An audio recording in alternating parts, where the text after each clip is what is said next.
est dit concernant ceux qui ne font pas profession de la religion catholique. Louis, etc. Lorsque Louis XIV défendit solennellement dans tous les pays et terres de son obéissance l'exercice public de toute autre religion que la religion catholique, l'espoir d'amener ces peuples à l'unité si désirable du même culte, soutenu par de trompeuses apparences de conversion, empêcha ce grand roi de suivre le plan qu'il avait formé dans ses conseils, pour constater légalement l'état civil de ceux de ses sujets qui ne pouvaient pas être admis au sacrement de l'Église. À l'exemple de nos augustes prédécesseurs, nous favoriserons toujours et de tout notre pouvoir les moyens d'instruction et de persuasion qui tendront à lier tous nos sujets par la profession commune de l'ancienne foi de notre royaume, et nous proscrirons avec la plus sévère attention toutes ces voies de violence qui sont aussi contraires aux principes de la raison et de l'humanité qu'au véritable esprit du christianisme. Mais, en attendant que la divine providence bénisse nos efforts et opère cette heureuse révolution, notre justice et l'intérêt de notre royaume ne nous permettent pas d'exclure plus longtemps des droits de l'état civil ceux de nos sujets ou des étrangers domiciliés dans notre empire qui ne professent point la religion catholique. Une assez longue expérience a démontré que ces épreuves rigoureuses étaient insuffisantes pour les convertir. Nous ne devons donc plus souffrir que nos lois les punissent inutilement du malheur de leur naissance, en les privant des droits que la nature ne cesse de réclamer en leur faveur. Nous avons considéré que les protestants, ainsi dépouillés de toute existence légale, étaient placés dans l'alternative inévitable ou de profaner les sacrements par les conversions simulées, ou de compromettre l'état de leurs enfants en contractant des mariages frappés d'avance de nullité par la législation de notre royaume. Les ordonnances ont même supposé qu'il n'y avait plus que des catholiques dans nos États, et cette fiction, aujourd'hui inadmissible, a servi de motif au silence de la loi, qui n'aurait pu reconnaître en France des prosélytes d'une autre croyance, sans les proscrire des terres de notre domination, ou sans pourvoir aussitôt à leur état civil. Des principes si contraires à la prospérité et à la tranquillité de notre royaume auraient multiplié les émigrations et auraient excité des troubles continuels dans les familles, si nous n'avions pas profité provisoirement de la jurisprudence de nos tribunaux pour écarter les collatéraux avides qui disputaient aux enfants l'héritage de leur père. Un pareil ordre des choses sollicitait depuis longtemps notre autorité de mettre un terme à ces dangereuses contradictions entre les droits de la nature et les dispositions de la loi. Nous avons voulu procéder à cet examen avec toute la maturité qu'exigeait l'importance de la décision. Notre résolution était déjà arrêtée dans nos conseils, et nous nous proposions d'en méditer encore quelque temps la forme légale. Mais les circonstances nous ont paru propres à multiplier les avantages que nous espérons de recueillir de notre nouvelle loi, et nous ont déterminés à hâter le moment de la publier. S'il n'est pas en notre pouvoir d'empêcher qu'il n'y ait différentes sectes dans nos États,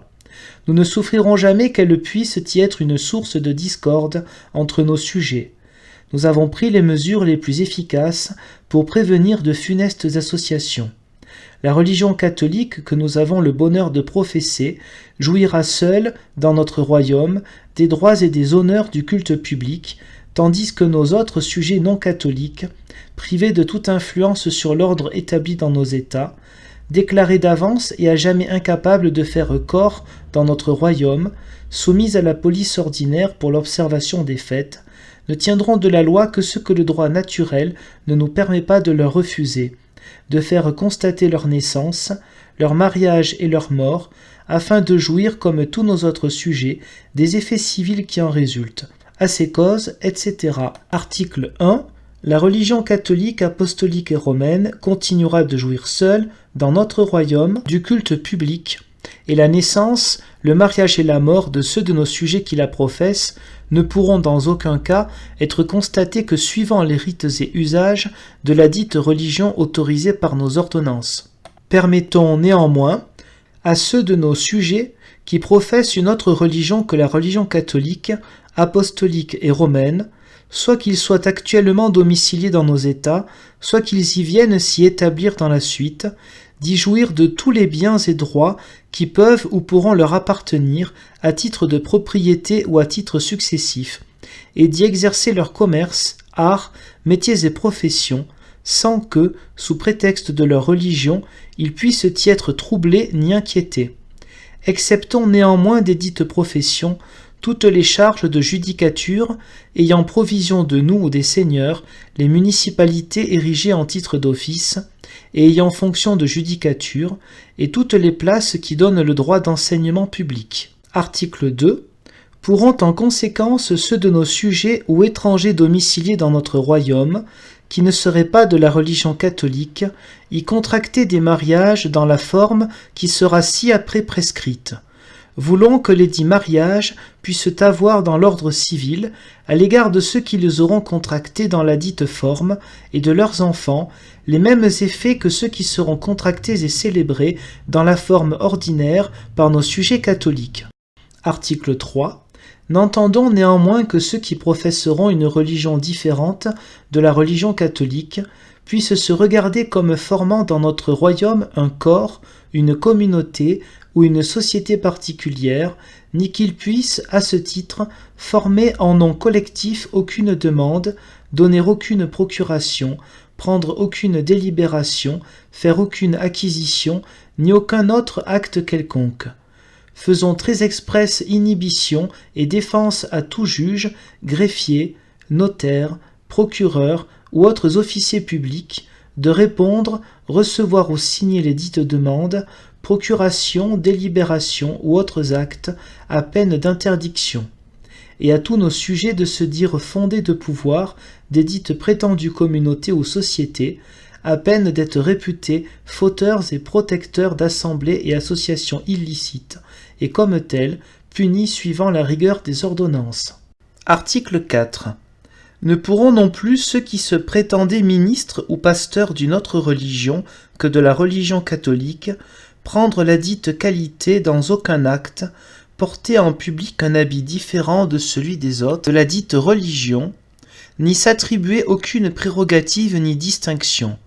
leur défendant spécialement de s'ingérer à délivrer aucun certificat de mariage, naissances ou décès, lesquels nous déclarons dès à présent nuls et de nul effet, sans qu'en aucun cas nos juges ni autres puissent y avoir égard. Article 5. Faisons pareillement défense à tous nos sujets ou étrangers, demeurant ou voyageant dans nos États, de quelque religion qu'ils puissent être, de s'écarter du respect dû à la religion catholique et à ses saintes cérémonies, à peine contre ceux qui se permettraient en public des actions ou des discours qui y seraient contraires, d'être poursuivis et jugés dans toute la rigueur des ordonnances, et comme le seraient ou devraient l'être en pareil cas ceux de nos sujets qui professent la dite religion. Article 6. Leur enjoignons de se conformer aux règlements de police à l'égard de l'observation des dimanches et des fêtes commandées, à l'effet de quoi ne pourront vendre ni établir à boutique ouverte les 10 jours. Article 7. Voulons en outre que tout particulier de quelque qualité et condition qu'il soit, établi dans notre royaume, et qui ne professerait pas la religion catholique, soit tenu de contribuer, comme nos autres sujets, et à proportion de leurs biens et facultés, aux entretiens, réparations et reconstructions des églises paroissiales, chapelles, presbytères, logements des prêtres séculiers ou religieux employés à la célébration du service divin, et généralement à toutes les charges de cette nature dont nos sujets catholiques peuvent être tenus. Article 8. Ceux de nos sujets ou étrangers établis dans notre royaume depuis un temps suffisant, qui ne seront pas de la religion catholique et qui voudront s'unir par le lien du mariage, seront tenus de faire publier leurs bans dans le lieu du domicile actuel de chacune des parties contractantes, dans celui du domicile que les dites parties ou l'une d'elles aurait quitté depuis 6 mois, si c'est dans l'étendue du même diocèse, ou depuis 1 an, si elles ont passé d'un diocèse à un autre, et en outre, si elles sont mineures, dans le lieu du domicile de leur père, mère, tuteur ou curateur. Article 9. il sera au choix des parties contractantes de faire les dites publications, ou par les curés ou vicaires des lieux où elles devront être faites, ou par les officiers de justice des dits lieux, dans la forme ci-après prescrite. Article 10. Les dits curés ou vicaires, ou ceux qu'ils choisiront pour les remplacer, en cas que les parties s'adressent à eux, feront les dites publications à la porte de l'Église, sans faire mention de la religion des contractants, et en cas que les parties aient obtenu dispense d'une ou de 2 publications, elles seront tenues d'en justifier audits curés ou vicaires, lesquels en feront mention. Seront les dites publications, après qu'elles auront été faites, affichées à la porte des églises. Article 11. Seront audits cas les oppositions au mariage signifiées audits curés ou vicaires, lesquels en feront mention dans le certificat de publication qu'ils délivreront aux parties dans la forme ordinaire, et pour lequel, ainsi que pour la dite publication, il leur sera payé la rétribution qui sera par nous ci-après fixée. Article 12. En cas que les parties ne jugent pas à propos de s'adresser aux dits curés ou vicaires, ou en cas de refus des dits curés ou vicaires, les bans seront publiés les jours de dimanche ou de fêtes commandées, à la sortie de la messe paroissiale, par le greffier de la justice principale du lieu, en présence du juge, ou de celui qui sera par lui commis. Sera fait mention au bas de l'écrit qui contiendra les noms et qualités des parties, de la date de la publication, et si c'est la première, la seconde ou la troisième, comme aussi des dispenses, s'il en a été accordé, le tout sera signé du juge ou de l'officier par lui commis et du greffier, et copie lisible en sera de suite affichée à la porte extérieure de l'église. Article 13. Dans le cas de l'article précédent, les oppositions au mariage ne pourront être signifiées qu'au greffe du siège, en présence duquel aura été faite la publication des bans. Seront tenus les greffiers de faire mention des dites oppositions dans les certificats de publication de bans qu'ils délivreront aux parties,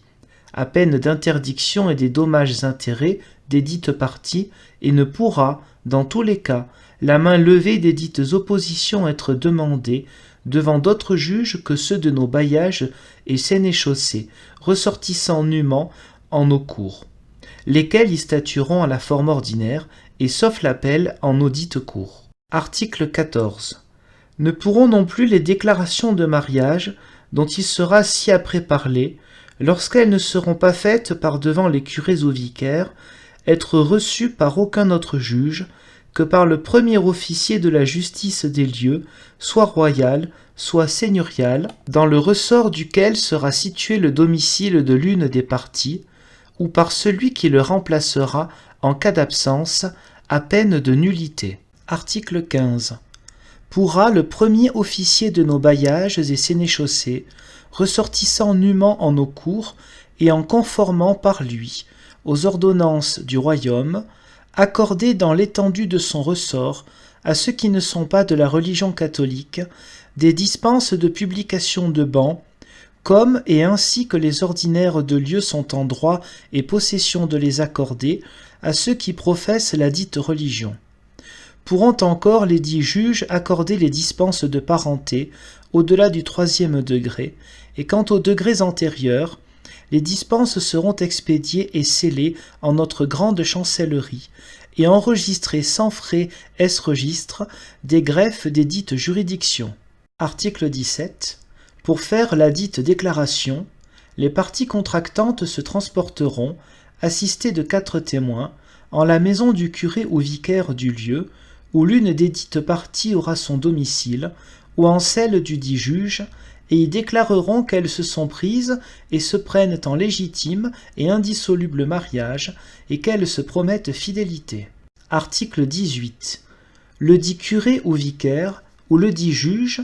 déclarera aux parties, au nom de la loi, qu'elles sont unies en légitime et indissoluble mariage,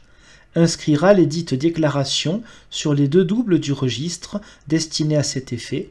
et fera mention de la publication des bans sans opposition ou de la main levée des oppositions s'il y en a eu.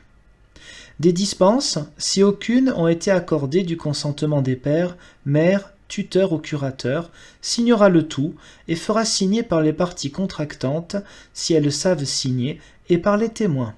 Article 19. En cas que les parties contractantes ne soient pas domiciliées l'une et l'autre dans le même lieu, elles pourront s'adresser à celui des curés ou des juges ci-dessus désignés, dans la paroisse ou le ressort duquel sera situé le domicile de l'une des dites parties qu'elles jugeront à propos de choisir,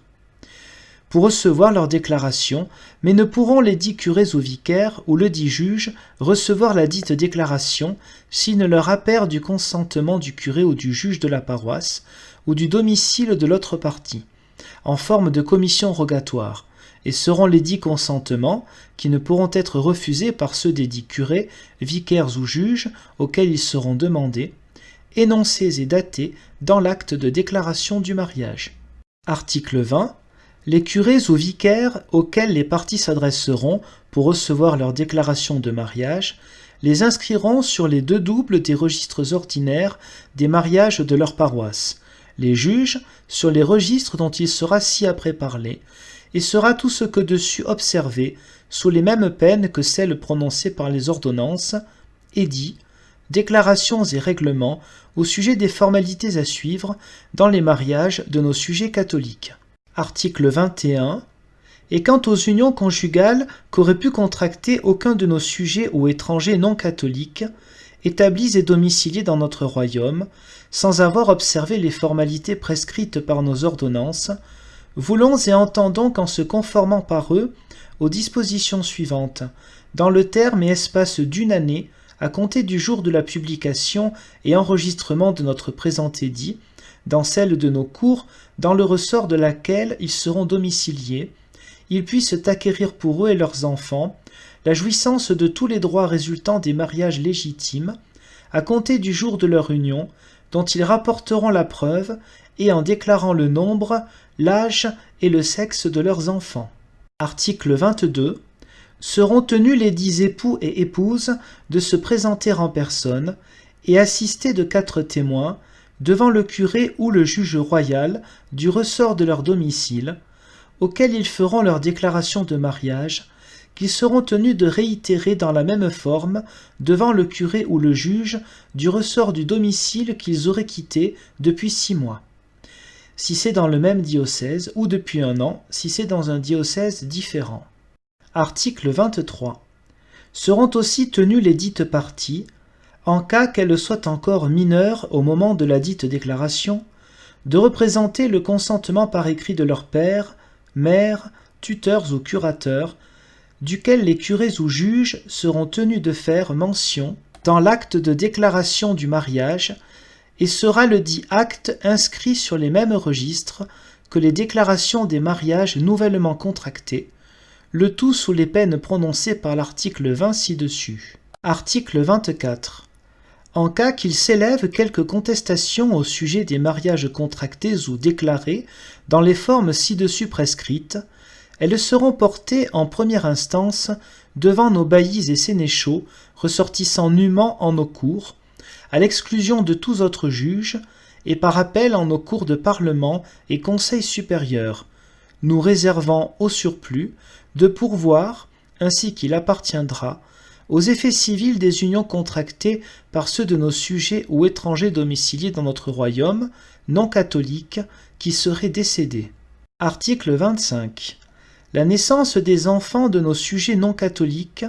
et qui auront été mariés suivant les formes prescrites par notre présent édit sera constatée soit par l'acte de leur baptême, s'ils y sont présentés, soit par la déclaration que feront devant le juge du lieu le père et 2 témoins domiciliés, ou en son absence 4 témoins aussi domiciliés, qui seront chargés par la mère de déclarer que l'enfant est né, qu'il a été baptisé et qu'il a reçu nom. Si ce n'est que l'enfant fut né du père et mère d'une secte qui ne reconnaît pas la nécessité du baptême, auquel cas ceux qui le présenteront déclareront la naissance de l'enfant, la secte dans laquelle il est né, et justifieront que le père et la mère ont été mariés dans la forme prescrite par le présent édit. Article 26. sera la dite déclaration inscrite sur les 2 doubles des registres destinés à cet effet, signée du père, s'il est présent, et s'il s'est signé, des témoins et du juge, et seront au surplus observées les formalités prescrites par nos ordonnances, édits et déclarations au sujet des actes de baptême des enfants nés de père et mère catholiques à peine de nullité. Article 27. Arrivant le décès d'un de nos sujets ou étrangers demeurant ou voyageant dans notre royaume, auquel la sépulture ecclésiastique ne devra être accordée, seront tenus les prévôts des marchands, maires, échevins, capitouls, syndics ou autres administrateurs des villes, bourgs et villages, de destiner dans chacun des 10 lieux un terrain convenable et décent pour l'inhumation. Enjoignons à nos procureurs sur les lieux et à ceux des seigneurs de tenir la main à ce que les lieux destinés aux dites inhumations soient à l'abri de toute insulte, comme et ainsi que le sont ou doivent être ceux destinés aux sépultures de nos sujets catholiques. Article 28. La déclaration du décès sera faite par les 2 plus proches parents ou voisins de la personne décédée et à leur défaut par notre procureur ou celui du seigneur au justicier dans la justice duquel le décès sera arrivé, lequel sera assisté de 2 témoins. Pourra la dite déclaration de décès être faite soit au curé ou vicaire de la paroisse, soit aux juges, lesquels seront tenus de la recevoir et de l'inscrire, savoir les dits curés ou vicaires sur les registres ordinaires des sépultures, et le juge sur les registres destinés à cet effet, et dont il sera ci-après parlé,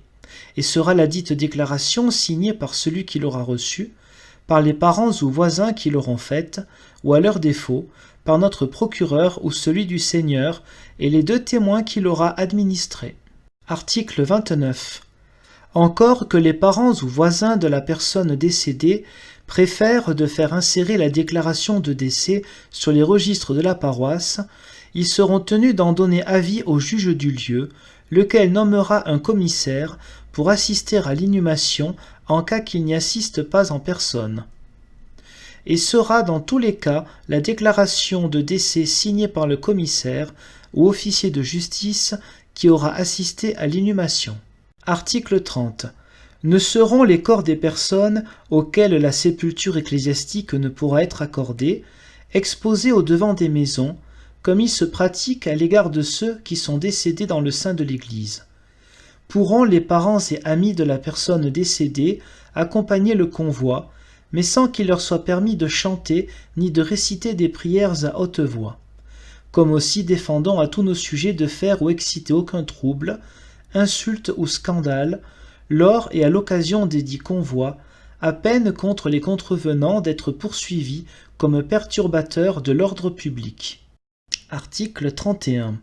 Pour l'exécution de notre présent édit, il sera tenu dans la principale justice de toutes les villes, bourgs et villages de notre royaume, où il échera de recevoir les déclarations ci-dessus prescrites, 2 registres, dont l'un en papier timbré dans les pays où il est en usage, et l'autre en papier commun, à l'effet d'y inscrire les dites déclarations, et en être, par le greffier des dites justices, délivrer des extraits à ceux qui le requerront, comme et ainsi qu'il se pratique à l'égard des registres des baptêmes, mariages et sépultures, tenus par les curés ou vicaires des paroisses, et sera le papier des dits registres fourni par les communautés des dites villes, bourgs et villages. Article 32.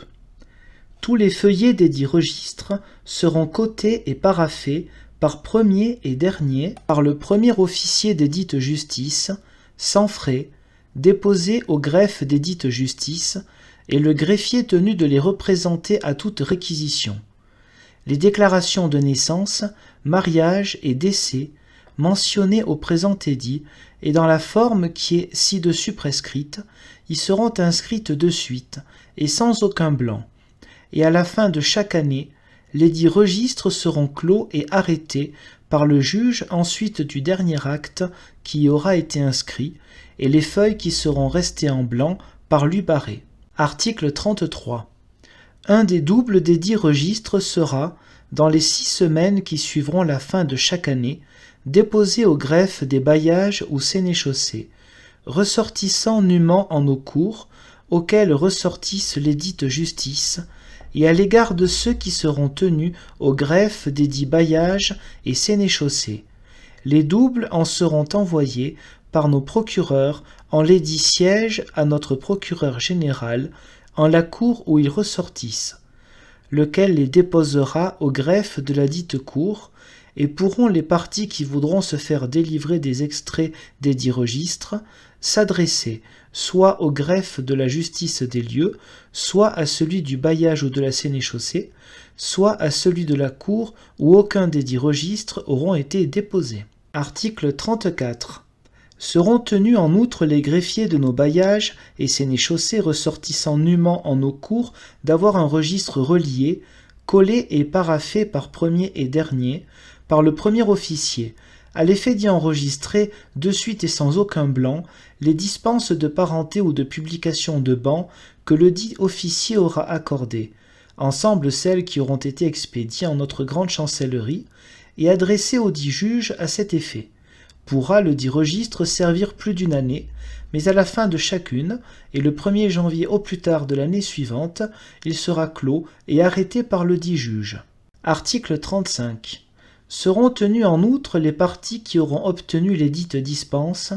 de les faire contrôler dans les 3 jours au plus tard, au bureau des contrôles du lieu où le dit siège sera établi, pourquoi il sera payé au contrôleur 10 sous. Ne pourront au surplus être perçus sur les déclarations de naissance, mariage ou décès, ni les extraits qui en seront délivrés, publications de ban, affiches et certificats des dites publications, aucun droit de contrôle ni autre à notre profit, desquels nous avons expressément dispensé et dispensons tant nos sujets que les étrangers qui seront partis dans les dites déclarations, ou auxquels les dits extraits pourront être nécessaires. Article 36. Ne pourront, tant les dits curés ou vicaires, que nos officiers et ceux des seigneurs, percevoir, pour raison des mêmes actes, d'autres et plus forts droits que ceux portés au tarif qui sera attaché sous le contre-cel de notre présent édit. Article 37. N'entendons au surplus déroger, par notre présent édit, aux concessions par nous faites, ou les rois nos prédécesseurs, aux luthériens établis en Alsace, non plus qu'à celles faites à ceux de nos autres sujets, auxquels l'exercice d'une religion différente de la religion catholique a pu être permis dans quelques provinces ou villes de notre royaume, à l'égard desquels les règlements continueront d'être exécutés. Ci donnons, amendement, etc.